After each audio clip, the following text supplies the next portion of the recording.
Thank you for volunteering to teach at W.O. Smith Music School. We are excited for you to start working with the students here. This video will cover some of the tips we suggest for a first lesson with a student. Perhaps you're an experienced teacher looking for a new perspective, or a new teacher who has never taught a lesson before. Either way, we hope you can find something valuable in this video. Feel free to jump around the time markings below to find what pertains to you the most. There are a few things to remember while teaching at W.O. Smith. We want you to choose a curriculum that works for you. We will make suggestions when needed. We will find people with the expertise needed if we are not able to help with your circumstance. We provide you and your students with the resources you need to be successful. If you need something specific, just ask. We expect students to practice and make progress. In this video, we will consider 3 types of students. A new student who is new to taking lessons and studying an instrument. A returning student who is returning to the school but new to you. And your returning student who is returning to take lessons again with you. It's important to remember that students learn differently, and in music, nothing is one size fits all. It will take a while to get any student to make progress, so adjust, readjust, and be sure to ask for advice or help when needed. As we get to our tips, feel free to press pause to look through the lists that are on your screen. Tip number 1 is to get to know them and let them get to know you. Ask some simple questions like, what do you listen to?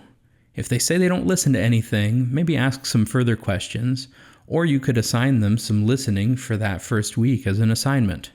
Here's some other options listed below. Time spent on getting to know each other or checking back in after a long break will strengthen your relationship with your student. This will not only make it more fun for both of you, but also allow them to open up a bit and build trust. Tip number 2 is to get them geared up for the semester. Here's a list of things to focus on that first day.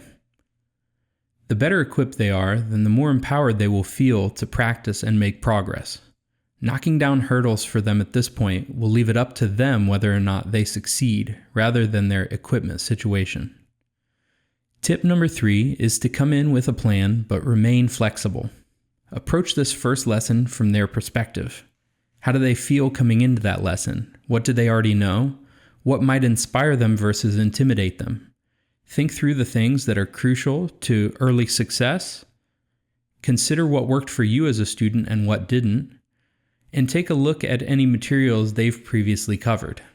Now, with all of these things under consideration, make a plan for yourself. Here are some examples of how your time might break down for different students. Let's start with a beginning student. You should definitely spend some time picking out an instrument, getting to know each other and setting some goals. You should go over the parts of the instrument together and the unpacking procedure, as well as posture, grip, technique, anything on that basic level. You should spend some time on making their first sounds and reinforcing proper technique, and wrap up by reviewing what you've talked about and assigning them something small to start for that first week. It's always a great idea to bring in some materials that you're familiar with to get started. For beginners, it's best to work from the absolute beginning, ask questions, and check to make sure they understand what is being asked and discussed repeatedly until you discover the gaps and limits in their knowledge. This process can be intimidating for some students, so it's important to stay positive and let them know that it's okay if they don't understand something yet. Now let's consider a returning student. Hopefully we have a prior progress assessment or a list of the students previously worked on music books for you to review during your first lesson. You should definitely spend some time picking out an instrument if they need, and getting to know them, setting some goals, and talking about their previous lessons and the materials they covered. Have them walk you through the basics of playing their instrument and help fill in the gaps as needed. Spend some time working on new materials and concepts, and wrap up by reviewing what you've talked about and assign them something level appropriate for that first week. Bringing in music at various levels is key to finding out their ability levels and the extent of their knowledge. Check out the library for books to borrow in that first lesson. And lastly, let's consider your returning student. Spend some time catching up with them. Be sure to set some goals for the semester as well as shorter-term goals for just a few weeks away. Go over previous material and discuss how things went last semester. Be sure to cover some new material and concepts, and wrap up the lesson by reviewing what you talked about and assigning them continued work based on their new material. Since you should already know the level of this person fairly well, this should be fairly easy to meet them at their current ability levels and move forward. The priority here might shift to goal setting early on. Come in with some ideas of what you might like to see them complete or accomplish, and compare that to what they think. These are just some ideas that you might implement for your first lesson of the semester. These lessons go by very quickly, so it is best to go in with a plan, but know that you might get delayed and things could get pushed to the following week.